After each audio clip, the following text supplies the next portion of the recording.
बाई सुमहादेव पैर जे धो पटबाई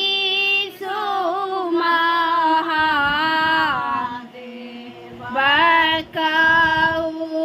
शिव नहीं राकुसा लगे